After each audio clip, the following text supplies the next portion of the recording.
Welcome to Felony Friday, a presentation of the Lions of Liberty podcast. Here is your host, John Odermatt. Felons, friends, and freedom lovers, welcome back to the last episode of Felony Friday of 2019. Don't worry, we're not going anywhere. This is just the last episode you're going to hear in this wonderful year of 2019. 2020, I can promise you, is going to be even greater and grander for Felony Friday and for Lions of Liberty. Felony Friday is only one of 3 shows on this podcast network. Of course, we kick off the week every single Monday with the show hosted by Mark Claire. It's our longest running program, where Mark interviews leaders in the Liberty movement. Every Wednesday, we have Electric Liberty Land, which is your weekly dose of comedy, culture, and liberty, hosted by Brian McWilliams. And then we close things down, wrap it up on Friday with a look at the criminal justice system on Felony Friday. And this week, we're specifically looking at gun rights, the Second Amendment, policing, lots of fun stuff like that. Got a great guest, actually 2 great guests. If you consider one of my guests a guest, he's more like a co-host, because Brian from our Wednesday show is going to be joining me. And I'll introduce both of my guests for today's episode in just a minute. Before I do that, I want to let you know where you can find the show notes page, which is very important because we're going to cite several articles throughout this show that you can check out, read along, have a lot of great information in them. So you're going to find that at lionsofliberty.com/FF208. This is episode 208 of Felony Friday. And one quick note, I just want to remind you guys that in order to not miss a single episode of any of our Lions of Liberty shows, you need to subscribe. So before you do anything else, as long as you're not driving right now or doing something that is potentially harmful, please take your phone out, look at whatever app you're in, listening to this, hit that subscribe button right now. Do it right this minute. Then after you do it, I want you to go over to Facebook, if you're on Facebook, and join us in the Lions of Liberty Forum. You can find that by typing Lions of Liberty Forum in the search bar at the top. Join it, and it's where we have great discussions every single day, talking about all kinds of different things, about the Liberty movement, ideas, philosophy, politics, all kinds of crazy stuff. And it's not it's a nice, sane sector of the internet. It doesn't get wacky. We don't have a bunch of psychopaths there. So it's a nice, calm, really rational corner of the internet. So please join us for some good discussions in the Lions of Liberty Forum on Facebook. And if you're not on Facebook, be sure to follow us on Instagram and Twitter at Lions of Liberty. And let's get rolling with today's show. All right, here we are. Welcome back to Felony Friday. We have a great show lined up today. Some interesting guests. One of them you're very familiar with, maybe fortunately or unfortunately. I don't know, depending on what you think of our Wednesday show, Electric Liberty Land. Brian McWilliams is on Felony Friday. Brian, good to have you here. Yeah, good to be back as usual. I'm sure a lot of your listeners accidentally have clicked on my podcast before and then immediately clicked off of it. Although I got to think, people that have dealt with misdemeanors and felonies before or just are angry about the world should be able to buy into my purview and my take. So they're probably happy I'm here. Probably. Are we going to get the PG-13 version of Brian today? Or I will rein it in. I will be PG-13 at worst on your show. I know. I got to be a good boy. All right, and we also have Sam Jacobs. Sam is from ammo.com, where he is the lead writer and chief historian. So Sam is we're talking to him over in England today. Sam, welcome to Felony Friday. Thanks for having me on, man. And we were just talking pre-show. Sam is enjoying a nice gallon of milk as we record this podcast. I want to see if you finish it by the end of the show. I can just see. That would be impressive. It's like you're doing your own milk challenge during Felony Friday. I probably will, man. I drink a lot of milk. Isn't that a strapping young man? What is the milk challenge? What is it? Drinking a gallon of milk? The gallon challenge is drinking a gallon in like an hour and not throwing up. It doesn't sound that hard, but it probably is. It's something. It's hard. All right, so here's the deal. It's probably really hard if you're not used to drinking milk, because the whole reason that I'm drinking milk is because it's a weightlifting thing. Okay. And I'm doing 20 rep squat sets, and like it will absolutely kill you if you don't drink tons of milk. But the first week that you drink milk, your stomach is just like, stop putting this in me. But a week in, you're like, it's fine, you know, and you're like, I need more milk. Yeah. Oh, that's awesome, man. And so we wanted to have you on the show because you're an interesting guy, and our buddy over there who does your marketing, Alex, who has been a guest on Electric Liberty Land before. He has been. I don't know what episode that was, but I'm sure I can link to it on the show notes page. Yeah, I'll send it to you and link it to you. And I do want to mention, too, that ammo.com has been a longtime supporter of our show. So we are very grateful for that and our relationship with ammo.com. Although this is nothing to tie it in with the marketing side of things. Just interesting Felony Friday yesterday. Absolutely. Oh, and by the way, before we forget, I do want to hear about this because Sam's over in the UK. And you cannot access or read your own articles. And I wanted to hear more about this. Censorship. Well, I could if I had the VPN on, which I should, but I don't. But yeah, I can't, like, ammo.com won't load. If you know, I've heard from a friend that if you try and look at porn, that you will have to actually go to your, like, ISP and tell them that you want to look at porn, and you have to, like, give them your credit card information to verify that you're 18.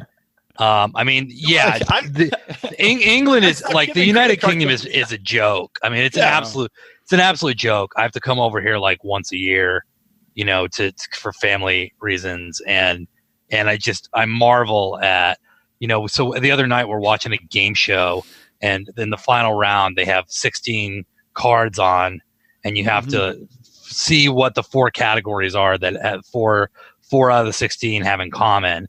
And one of them, it was like driving, fishing, hunting, and watching TV. Do you know what these 4 things have in common? Driving, fishing. You need a license. You need a license. Yeah, that's right. You do. You have to pay for your fucking TV in Britain. Yeah. I forgot about that. I totally forgot that. That's the same thing. That's common in Europe. Yeah, you have to pay. You have to pay to watch TV. In Denmark, you have to do that too. And they'll like come like looking, like if you're not paying, they'll come and like look in your windows. Like, do you have the SWAT? Well, the TV people probably like the United States. You know, we're going to get into the militarization of police departments, but we've talked about like the EPA's got SWAT teams over in the UK. The TV people, the BBC's got their own SWAT teams that kick your door, and if you don't pay your TV licensing fee. I've heard told that if they show up and you're just like, I'm not paying this and I'm never paying this, and go ahead and take me to court, that it's basically like, you know, if you owe your credit card company $1,000 and you're just like, hey, I'm never going to pay this. They're just kind of like, oh, well, the enforcement isn't really, you know, like, well, worth it if you're just like, listen, buddy, you're gonna have to take me to court for this one. So maybe just stop showing up. But who knows, dude? I don't know. Yeah. I honestly I've never tried it. It's probably, it's totally one of those things where I'm sure most people just believe they have to pay it and they don't have the willpower to fight back or resist it. So they're just like, all right, well, here you go, it's £5 or whatever it might be. Yeah, it's ridiculous. Well, Boris is going to stop prosecuting people for it. So, oh, well, that's good. Which the BBC, like, it's funny because the BBC news presenters are all just like, hey, this is horrible. You know, because like where their salary comes from. And like, God forbid that they're not just sucking on some government teeth for their stupid talking head job to like push communism into the news, into the living rooms of all of Britain every night. I mean, the news over here is like, you if you think that the news is biased in America, just come hang out in England for a week and watch the BBC News every night. It is like every single night is here's a new thing that you all need to be horrified about, and Parliament needs to act right now. Like last year when we were over, it was zombie knives, you know. So these stupid like mall ninja knives that like are all whatever crazy. And you know, like Klingon swords and stuff like that was like literally like they're like this was used by Klingons on Star Trek. We need to ban batleths. I think I got that right. I'm a Star Trek nerd a little bit, so I think I got that. Batleth.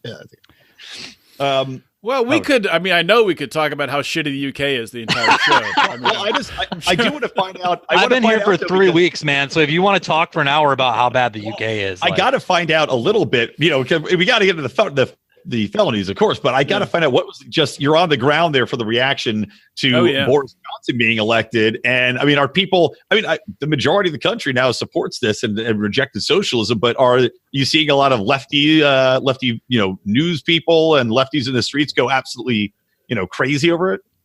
Well, I mean, I think that like there's kind of a more nuanced like reason for why labor lost.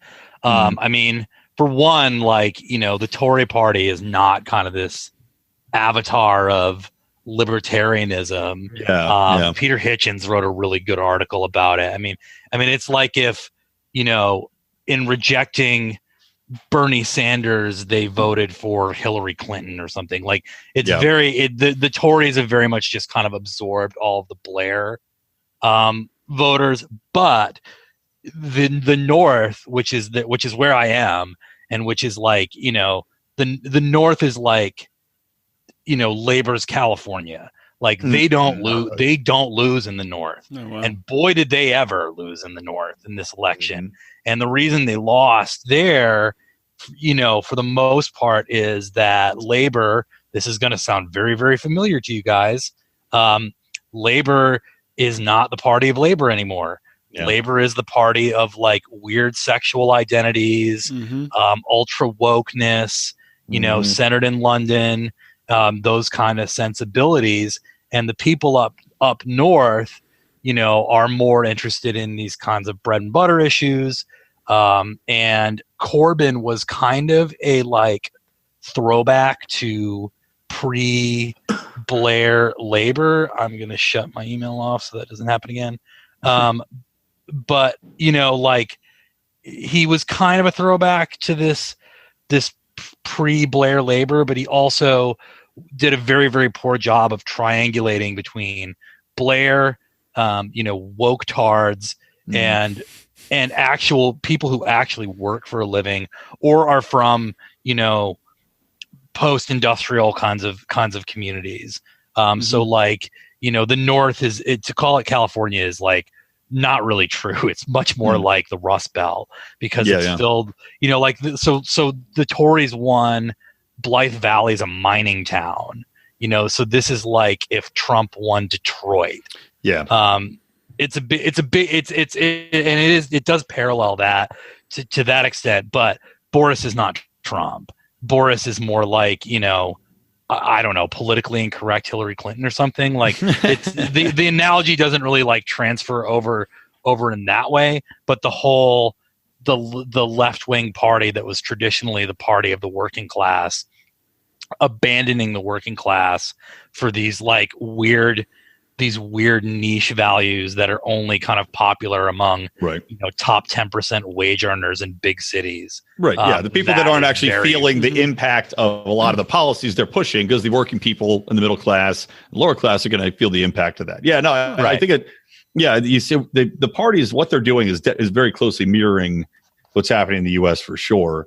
And that's why you're seeing, I think that, and I said this on my show this week too, but I think you're going to see the exact same thing happen in the US too. I just, the way it's going, especially with the Trump impeachment stuff that just happened, it's definitely going to be pushing people away from Democrats. So I think Trump's going to win, just like Boris got these shocking results in formerly labor-centric communities. The same thing's going to happen here. Yeah. Trump's polling numbers have gone up throughout the impeachment process. Every week. So. But anyway, let's get started talking about guns. That's why everyone's listening, right? So, Sam, let's start off with an obvious question. You're a guy who grew up in New England, not the most gun-friendly area. No. How'd you get into it? I've actually always believed in the right to bear arms. Unsurprisingly, I was very, very left as a youth. And I don't mean like Democratic Party left. I mean, far hard left, like communist type left. And to me, it was just idiotic that like, oh yeah, we're going to abandon like working people to fucking cops. It just sounded like absolutely stupid to me. The which is how, I have an article about Robert F. Williams on the website, who ended up fleeing to Cuba. But he was a black civil rights leader who basically felt the same way. Like, we can't count on cops to defend us from the Klan. I knew about him at a very young age. I knew about like the Black Panther Party at a very young age, and so that was my frame of reference. When I was in high school through into my late 20s probably.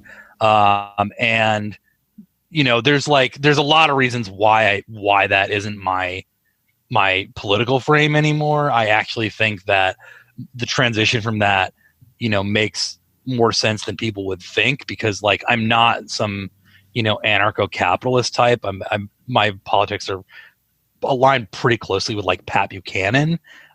So it's not really like that far of a journey to be a leftist who's actually interested in the concerns of the working class to transition to like a more kind of right populist, role. But the thing that I do have in common with libertarians is that I'm extremely like skeptical of the ability of the federal government to do things. And so I think that there's always like this giant burden, this giant hurdle that you have to get over to justify like the government's going to do something because ... Okay, well that's great.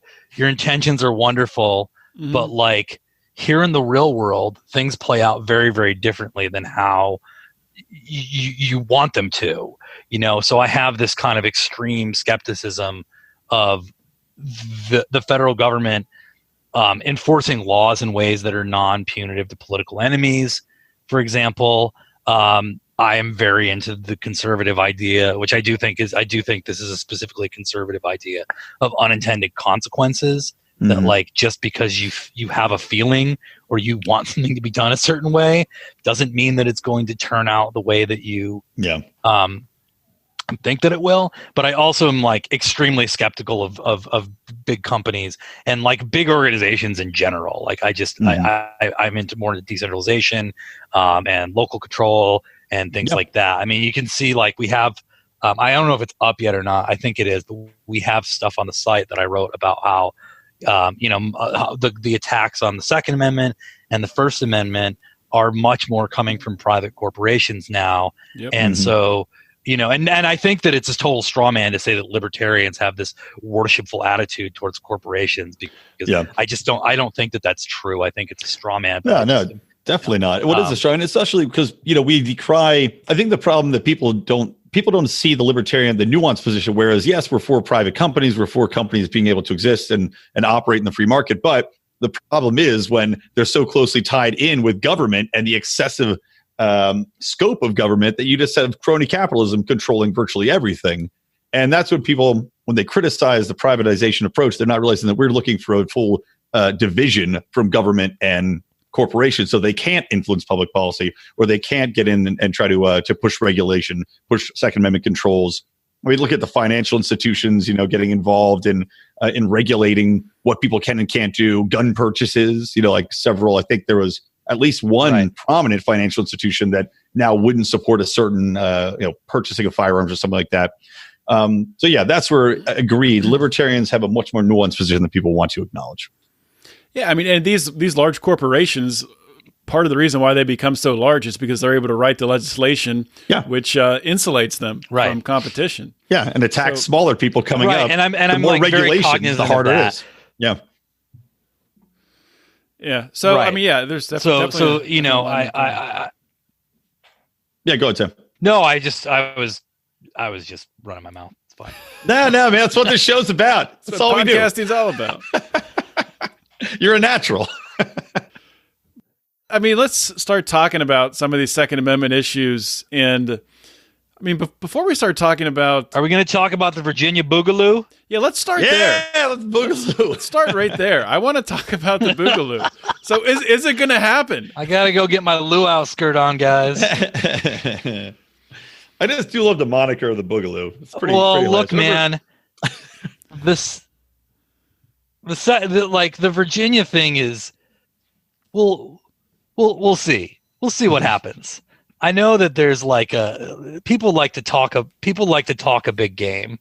People like to post edgy memes on Instagram, but we'll see what really happens. Because I do think that, like, it's such a cliche and a joke now. The guy who's got the Blue Lives flag and the "Don't Tread on Me" flag on the back of his truck. But like that's a guy. Like, we've all seen that guy in the Kroger parking lot and kind of rolled our eyes about it.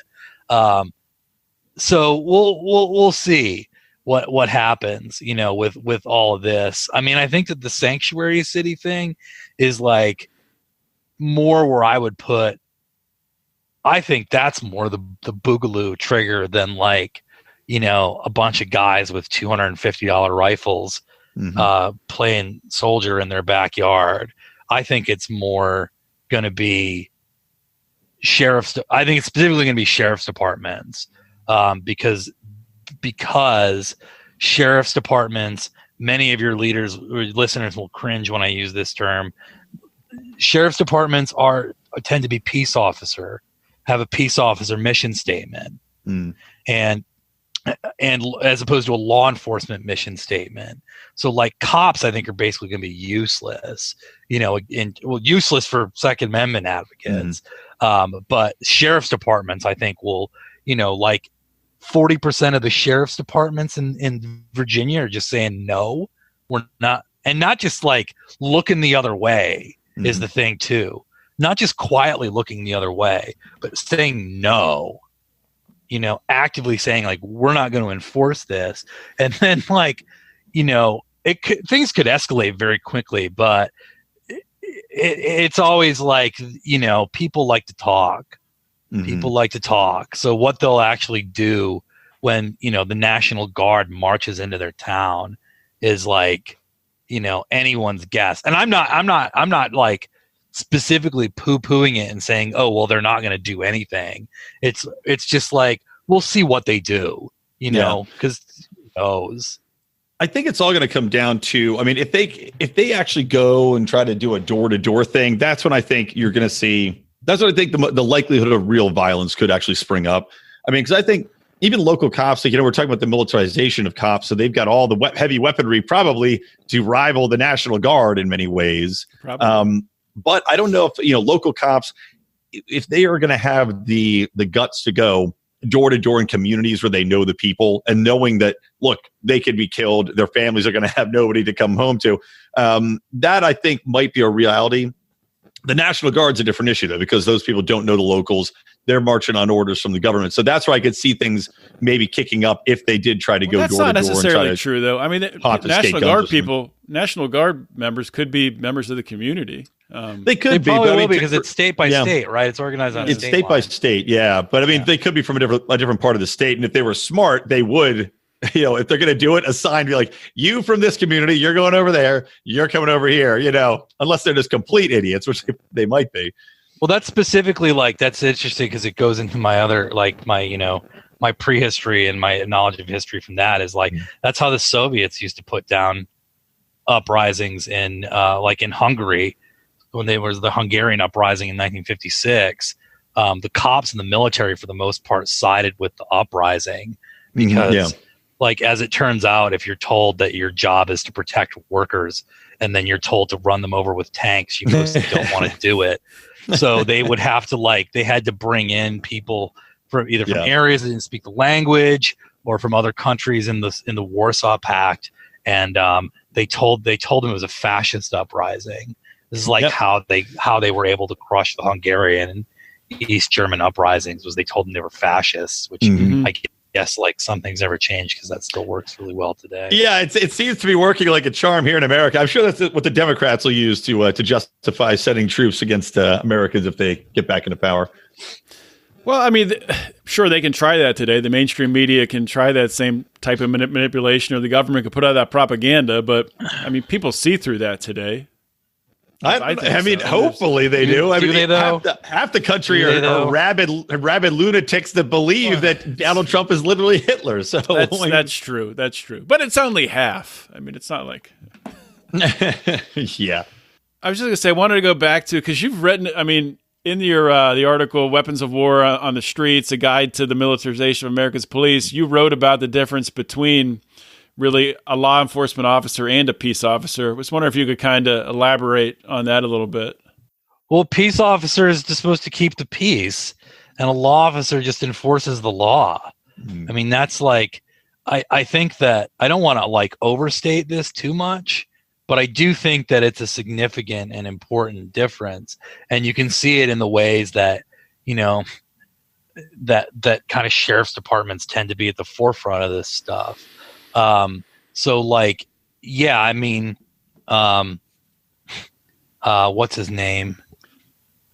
God, I can't think of Andy Griffith's character's name from the Andy. And Mayberry. Andy Taylor. Andy There you Taylor. Andy Taylor is a peace officer, and Dirty Harry is a law enforcement officer. Though Dirty Harry's awesome, so maybe I shouldn't use him. How dare you be worse the name of Dirty Harry, man? And Clint Eastwood, one of the few conservative filmmakers. So we talk about. I mean, there's an article on it may have been in the in the weaponized police article, but if I wasn't in a totalitarian colony of the United States, I could look it up. But there's like there's a difference, because police officers, I mean, God, that's like all they have over here is like police, the rules. Mm-hmm. And a peace officer is like, it's about keeping the peace, keeping order, keeping things functioning. So it's in many cases it's not kind of advantageous for a peace officer to enforce a law, even if he knows that a law is being broken, either because, like, say, in the example of a low-level drug dealer who's constantly ratting on his connection or whatever. I mean, it's not really the best example, but you get where I'm going with this, is that like it's not always in the interests of public order and public peace to enforce every jot and tittle of every rule. Yeah. It certainly is not in the interest of public peace and public order to go around confiscating AR-15s from guys who have 10,000 rounds and body armor and like night vision goggles and stuff. Like this is not in the interest of public order.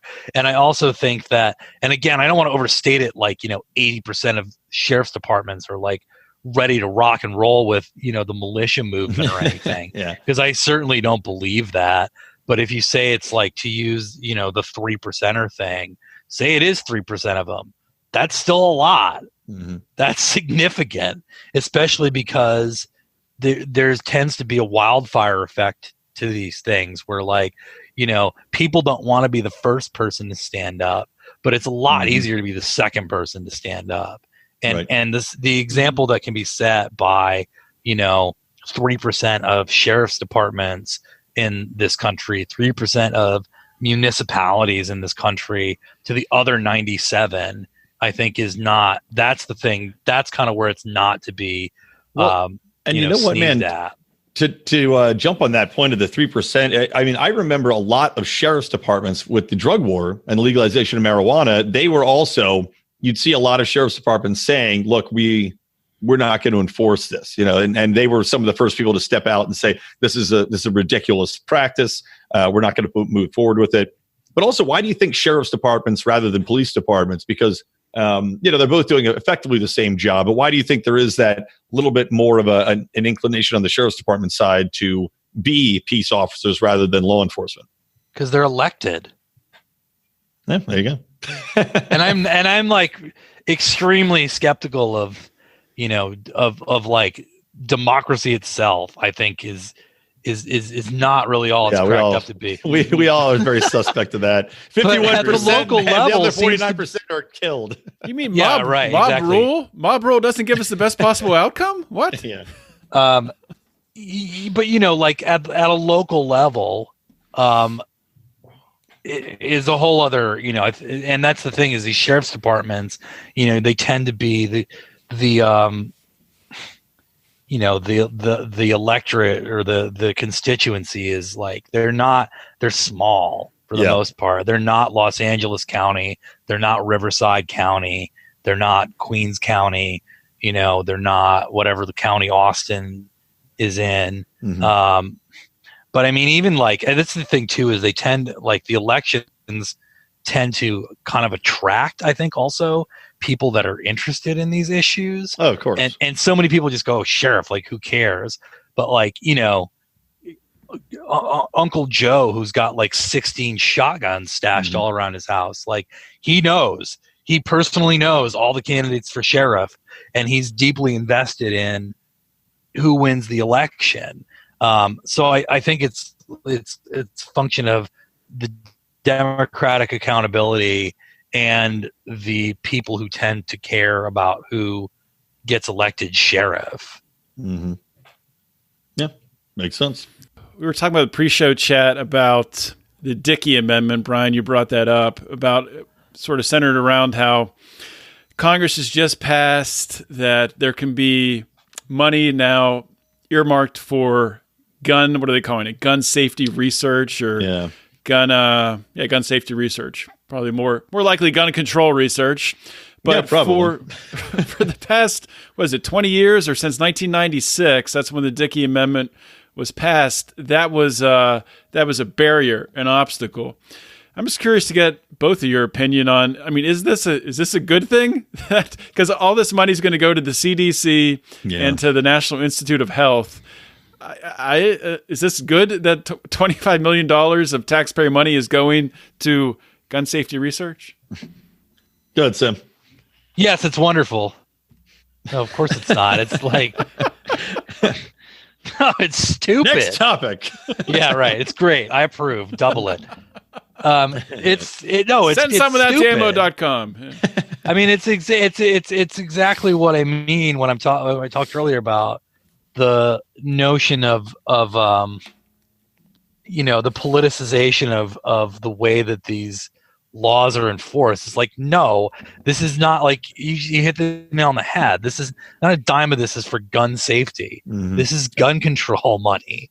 This is money for the CDC to research, how they're going to figure out some way to regulate guns.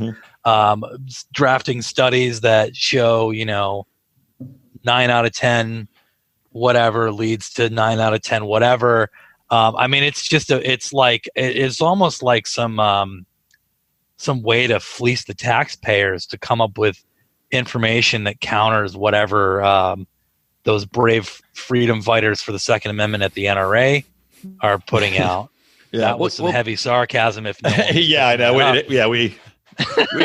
got it. We got it. Well, yeah, man, it's exactly right. This is going to go to, to pretend this study is going to in any way come back and be like, nah, it's fine. It's all fine. It's crazy. It's going to be, there's no possible alternative than this to be activist research. The government is going to hire people, the CDC, they're going to find people that are actively going to find what they want them to find, which is that you can control, I don't think you can control suicide rates, but whatever it's going to be, whatever the prescription will be more control, more gun locks, more safes, whatever it's going to be. It's going to make it harder to get a gun, use a gun. I mean, it is de facto activist research because the government doesn't benefit by them coming back and saying no controls on guns. So obviously this is a foregone conclusion. It's just $25 million wasted for advocacy research. Well, let me let you in on a little secret, boys. Government departments don't come back and go, hey, we took all that money that you gave us, and by the way, everything's fine. Right. No need for another 25 million, boys. It's all under control. Turns out we only got 2% of the research done. We're going to need about $3 billion more dollars to really dive into this topic. Yeah. I mean, the suicide thing is probably, I would guess that it's suicide is going to be where they target the research, which is like weird because it's like the first thing I point out to people is that gun deaths include suicides, and and I don't mean to diminish the sadness and tragedy of gun suicides, but this is not what anyone is talking about when they say gun deaths. Right. Nobody when you say gun deaths, do they think suicide? And it turns out, people tend to kill themselves with the means that they have available. So you should look sometime at what the leading cause of suicide is from country to country to country. Because it's not like people aren't killing themselves because there's guns around. They're using guns to kill themselves because guns are around. Yeah, in Africa, you just walk out and get mauled by a tiger. Tiger suicides lead in Africa. Ban tigers. If we lived in a country with 330 million tall buildings, guess how people would be killing themselves? Right. Yeah. And it's also too. It's one of those things where you go, of this 25 million, like you said, I believe that you're right. It's probably going to go into suicide research, but we already have a ton of information on suicide. It's one of the topics that's been looked into time and time again. There's already so much funding for it, so this is just redundant. Agreed. Next topic. I think they should take the money and use it to personally persecute the Sackler family if they want to. Do something about suicide. They should spend $25 million harassing the Sacklers. I'm not following. Is that the pharmaceutical company? The Sackler Those are the people company? who were selling dope all over the Midwest. Right. That's what I thought. Yeah. I remember something about that tied into opiates. Yeah. So I like that John wanted to move on to the next topic and is completely unprepared to do so. Sacklers. Huh. Great work. I actually wanted to come back to talk about one of your articles. I wanted to talk about, since you have the background in history and you've written about civil asset forfeiture, if you could, a lot of people, myself included, you look at civil asset forfeiture, which police are able to essentially, just pull you over, take any cash you have in your car, send you on your way. And, or just take the car too and not send you on your way. You're walking. They can raid your house, take your TVs, and you can't get it back. Where does this come from for people out there that kind of wonder how this all started? So I love that I wrote that because I tell people about this all the time and they're just like, that's crazy. That doesn't happen. Like, this is insane, and it's like when I started telling people that receipts are toxic. They are, and you should Google it. Okay. But yeah. How many receipts have you been eating? I don't touch receipts. It leaches through your skin. I swear to God, look it up. Oh, damn. But yeah, so I now have this convenient resource to send to people that's like, no, actually, the cops in Texas will just pull you over and take your shit. Yep. For but they've committed a crime, right? No. In some cases, they haven't committed any crime at all. In other cases, they have a glass pipe with weed resin in it, and paraphernalia. Where it comes from is the drug war, and then it was intensified as were most aspects of the drug war and federal overreach, which was when we declared war on another abstract concept that's not going anywhere, terrorism. So yeah, that's where it came from. They have very, very broad powers to seize your assets, and it's going to cost you about $20,000 to fight it in court. And they know that. And that's about where they stop taking. Yeah. I guess they have taken people's houses before, but you get to that and point. The thing is, too, they use civil asset forfeiture against, what's the name of that guy? He didn't kill himself? Jeffrey Epstein. They use civil asset forfeiture against him. And it's like, yeah, couldn't happen to a nicer guy. Yeah. But anytime they have to, flog civil asset forfeiture as this indispensable tool of police enforcement, of course, we took all of Jeffrey Epstein's stuff. Do you want child sex slavers to be able to keep their sex slave islands? Right. No, God, no, I don't. And that so. Yeah, first the government. War. Then the government does that all the time. Oh, sorry to interrupt you. The government does it all the time with anything. Like any justification for the most draconian government policies is always based upon some extreme outlier that they go, well, now it justifies like school shooters, virtually anything, the Ku Klux Klan, all these things. You go, this is an outlier, and now we have to completely change the way that the government operates, that laws are written to address this issue, which is so inconsequential in the broader scope of everyday life and living in how everybody goes about their days. But anyway, so continue. No, that was about it. I mean, it's, it was with the drug war, then it was with the war on terror. I would bet money that, through guy who didn't kill himself, that the next thing is going to be human trafficking. Well, they're human traffickers, and it's like most of the, if indeed it were only drug kingpins, terrorists, and human traffickers, then perhaps we could all come to some agreement on this. But it's not.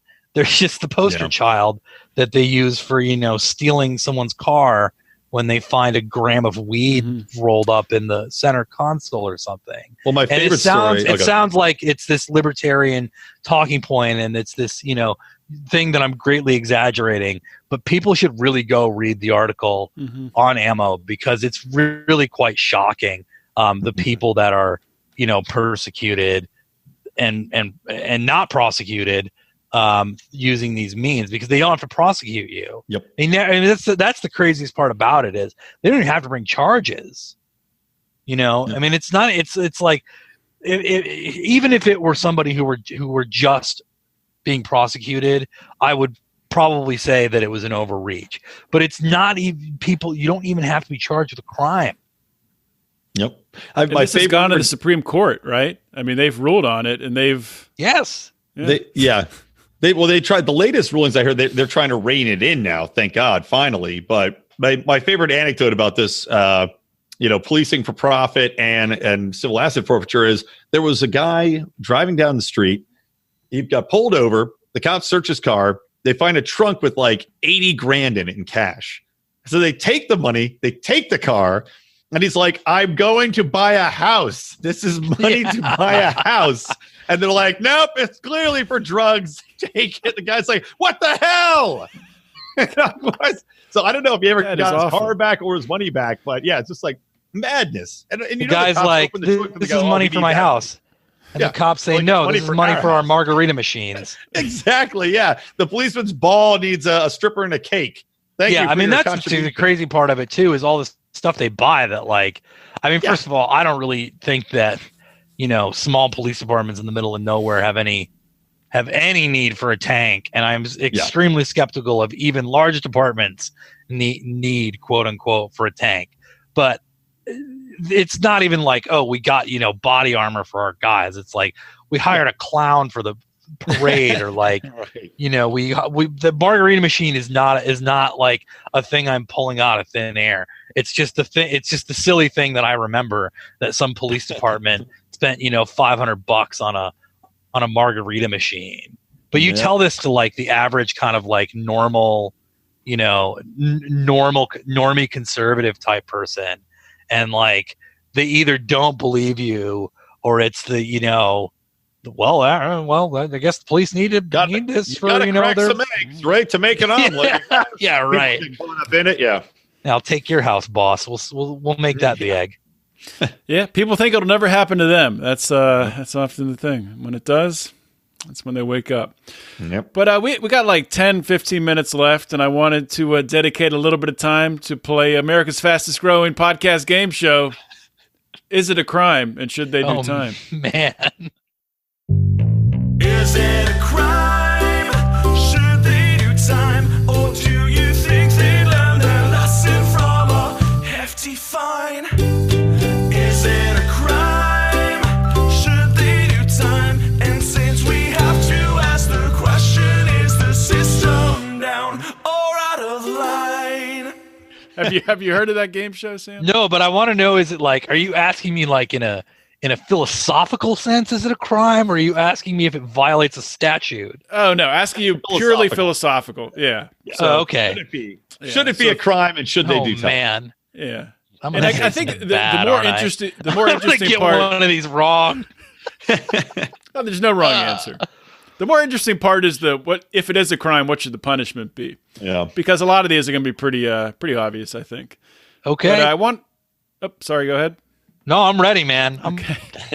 So the first one, and this is interesting. The Epilepsy Foundation is saying that I know Jew Goldstein's lawyer, which is Jew Goldstein was his Twitter handle. Guy who sent the GIF. I've been waiting to talk about this because I remember when this happened on Twitter. Because it's hilarious, and but now I know I know the guy's lawyer, and I can't say anything more about it. But no, I can't give you guys like the inside story on what's going on with Jew Goldstein's defense. But Wait, so what's funny, and it's funny too, is my father's epileptic, and he could look at flashing GIFs all day, and it's not gonna do anything to him. So are you asking me if flashing GIFs like? Well, hold on. Tell the story first, so the crowd knows. Just so the crowd knows. So some guy whose Twitter handle was Jew Goldstein, which is why I keep saying that. I'm not just like having some weird anti-Semitic tick on air right now. That of was all the times for my Jewish hating Tourette's to come out. Yeah, man, my anti-Semitic Tourette's just came out big time. So there was this guy, it was during the 2016 election. He started a Twitter account named Jew Goldstein, like with the purpose of sending a journalist named Kurt Eichenwald, I think I'm getting his name right, to send him a flashing GIF that allegedly gave him a epileptic seizure, which like I'm so skeptical that they're not just because like I know that there are epileptics who flashing lights gives them seizures. My father's epileptic. This is not giving him a seizure. So it's not just like the mere fact of being epileptic plus flashing lights gives you a seizure. But I'm deeply skeptical that this even happened. But that's the story anyway, is that, one of the stories, because the other if you can't believe a journalist from Newsweek, who can you believe? Well, so this is a similar topic, but a different story though, involving, because this one, Odie, we're talking about is like hackers hacked. This is another guy who did this? No, this is recent. This is from November. Yeah, this is the new one.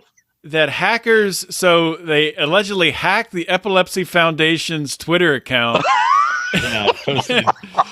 Flashing GIFs. And posted a series of GIFs that are allegedly were meant to trigger seizures. And so the question is doing that, is hacking someone's Twitter account, specifically knowing that their followers are all mostly epileptic, likely, with the intent to do harm. Is there a crime there? Is there some sort of punishment that should be involved? Well, I think it's definitely a crime to hack someone's Twitter. But yeah, like, with malicious intent, I mean, like, is it a crime to poison a water supply? Because it seems like similar in nature, if not in scale. Yeah. So I would say, yeah, it's a crime. I think that the punishment depends on if and how much anybody was actually injured. Like if it's just like, oh, you hack someone's Twitter account, it seems more like it's a civil thing. But if you post a bunch of flashing GIFs and like, seizures are dangerous. For my father is just he has what Julius Caesar would call the falling sickness. So my father just like falls on his ass and like nothing really happens. Are you sure he wasn't just drunk and he was lying to you about having epilepsy? No, I've never seen him have one. I've never seen him have one actually, okay. But I've heard told that when my father has a seizure, he just kind of falls on his ass and like lays there and like, 10 minutes later gets up. It's like, whoa, what happened? Where am I? I am totally going to use this. Next time I'm just drunk around my wife and I trip over something and fall over, I'll be like, oh, it's seizures. Another seizure. I'm epileptic. No, that's crazy. Yeah, but I agree with Sam here. I agree that it's definitely a crime. And you really, with that kind of action, you really don't know. I mean, that's like if you know that there's a preschool full of lactose intolerant children. I use that as an example as Sam continues to chug his milk. Then you don't go in there and like, hey, guess what? I replace your soy milk with real milk, and even if the kids, if all that happens is they crap themselves and nobody actually, has a bad allergy, you don't know the reaction to that. So I do agree. It depends on if anybody was hurt by it, but it's definitely a crime. And I definitely think that there's some sort of comeuppance is due for that person. Yeah, I definitely tend to agree. Obviously, hacking, that's a crime. Hacking someone's page, stealing their identity in some way. There's some sort of fraud involved there, so that's a crime. But yeah, what are the damages? Were there any seizures? Was anyone injured? Anyone harmed? If somebody died, yeah, there could be significant civil penalties involved for that. So who knows? I don't think the article cited any of that, but fortunately, that means nothing happened. Yeah, exactly. Because if they could sex that up with like 10,000 dead epileptic children, right, you better believe that would be in the article. Absolutely. It's also how you know the TSA has never stopped terrorism, because they wouldn't stop swinging their dick about it for a month. Yeah, true that. See, this is why we do that. This is why the fingers go in your cavities, people. Yeah, it's true. They never talk about anything they've actually solved. But we read a lot about, journalists and other people sneaking through knives and bombs and guns on airplanes constantly. Or the so we TSA see which side's crowing. Just stealing people's stuff. Right. You hear stealing a lot about stuff. that. A lot of that. Yeah. Yep, a lot of that. All right, next thing I want to talk about, and I'm trying to spin this into that, is it a crime, should they do time mold, but I'm having trouble with it. So maybe just weigh in on it. So Boise, Idaho they're wanting to put their homeless people, they had space in a jail, and they were trying to use that jail as a place to house homeless people rather than them sleeping out on the street. And the Ninth Circuit Court shot that down. The Supreme Court has declined to weigh in on it. And what are you guys' thoughts on that? Do you think that putting homeless people in a jail, or to get them off the streets, or to house them in some sort of government housing, should that be allowable? Let me weigh on this as a person who lives in one of the homeless capitals of the world right now, in like beautiful Los Angeles. So a couple of things on this. Number one, the Supreme Court also said that homeless people are allowed to sleep on sidewalks and in public thoroughfares in cities if the city did not provide enough shelter and housing for them, which I want to say I reject that on its face, because it is absurd to say that a city has to provide housing for anybody that wants to come in. Otherwise, they can sleep on the middle of the damn sidewalks and in the streets. It is absurd. And I can't believe that ruling got passed. Number two, look, man, our taxes are paying for jails anyway, whether or not they're, the beds are filled or not. I say, if there's housing available, and if homeless are voluntarily, not forced into these places, but if they're voluntarily like, hey, you could go sleep in that bed cell. We're not going to lock you in. You can come and go, I guess. Why is there a problem with that?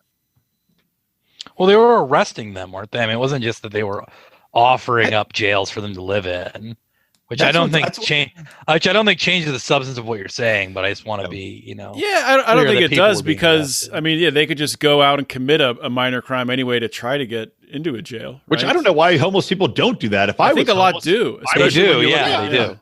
I'd be like, lock me up, man. Give me the food. Give me this, I forget who. I'm going to say it's a crime.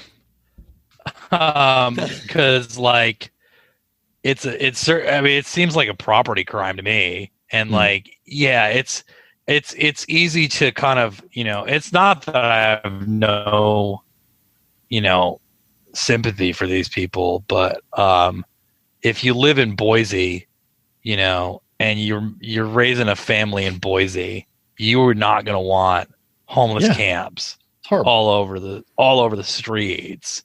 I think that vagrancy laws are entirely appropriate for municipalities to enforce, and I'm even fine with them enforcing them selectively, because it's going back to the peace officer thing.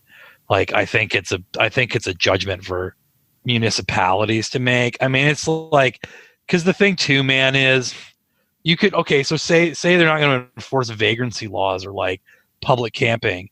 We'll enforce public urination laws. You think that there's going to be?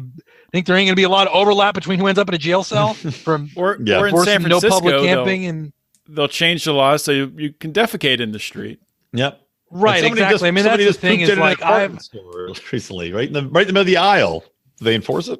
I've lived in cities with big homeless populations, and it's like like you said, it's ridiculous to say that a municipality owes housing. People are like, outraged by this. Then they should pressure their municipality to get rid of the law and let that sit for 6 months, and then maybe revisit it and see if they still have the same opinion.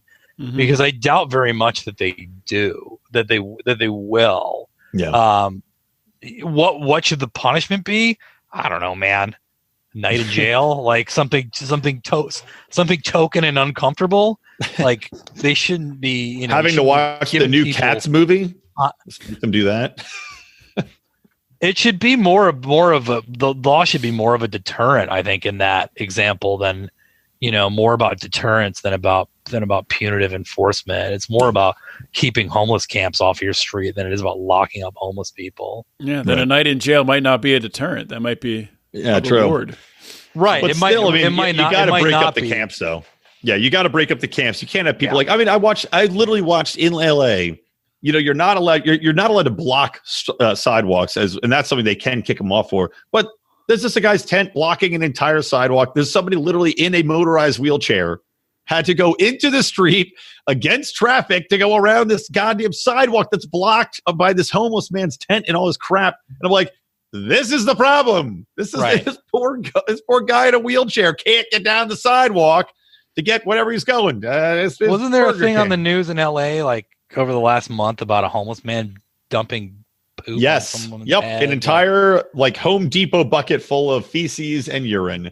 And just I hot think feces and urine on someone in a car. There's this like stupid liberal thing about the homeless are these noble modern noble savages who are like there's like it's like what's his name, Joe Pesci's character in that movie with Brendan Fraser from the 90s. We're like, oh yeah, there's a homeless savant living out on the street. Yeah, or like they wrote the Soloist with Robert Downey Jr. is a homeless cello savant. You're like, for every one of those guys, there's about 100,000 psychopath, drug-addled maniacs that want to dump feces on your head.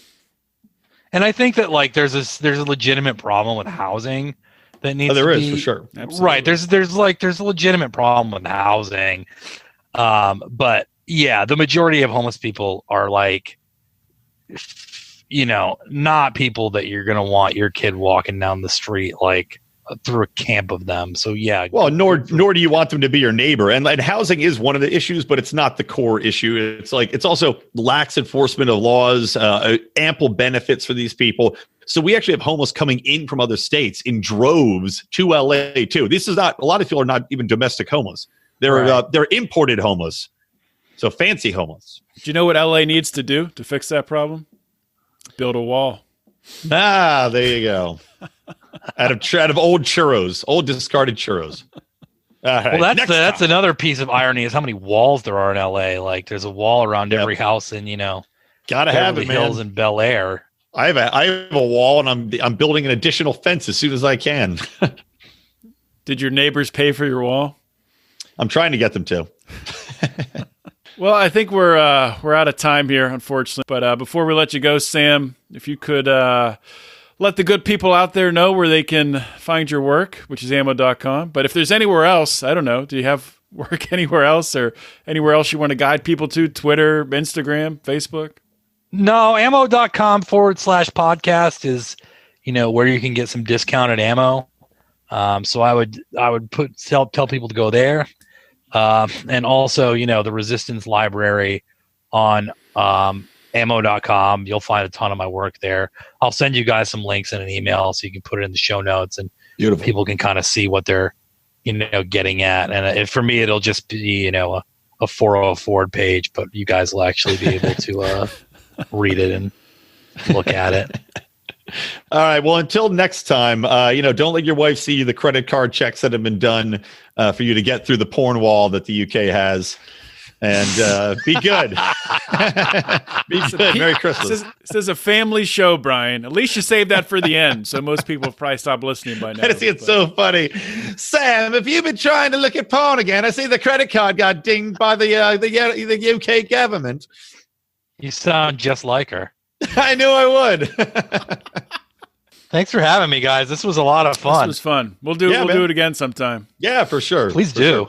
Sure. All right, brother. See you. Merry Christmas, guys. Merry Christmas. Yep. Merry Christmas to you, man. Hope you guys enjoyed that episode with my guests, Brian McWilliams, who you all know well from Electric Liberty Land, and Sam Jacobs from ammo.com. I really enjoyed the conversation today. Hope you did too. I learned a lot. I'm not going to take up a lot of your time. I know this is a busy, busy holiday season, and you have graciously listened to this far in, so you must be a true fan, a wonderful, wonderful person who cares more about other people than you do yourself. So in that mind, I just want to say thank you. Thank you for being such a good person and a wonderful human being, for caring more about other people and wanting to give back. And if you're looking for ways to give back this holiday season, then I would suggest that you consider joining the Lions of Liberty Pride. If you haven't already, what is the Lions of Liberty Pride? Well, it's a place where people who love this podcast, love this show, love the ideas of liberty, want to join us as we here at Lions of Liberty strive to develop more liberty lovers, more people who are passionate about the ideas of liberty.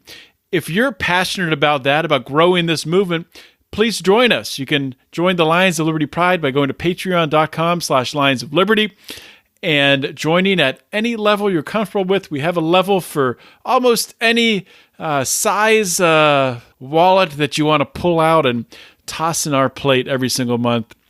The bonus content you're going to get is fantastic. I will go out and say unapologetically that it is the best. We give you the most bang for your buck from a bonus content standpoint out of anyone out there in the liberty movement. And on top of that, of course, you get the more money you give us per month, of course, the more access you get, the more merchandise you get, things like that. And we appreciate all of it very much. We have some great goals set up for 2020. We are excited to reach them, and we want you on board to help out. So join us, patreon.com/Lions of Liberty. That's all I got today, guys. This is John Odermatt signing off. Merry Christmas, Happy New Year. Always remember to keep your head up and the fires of liberty burning.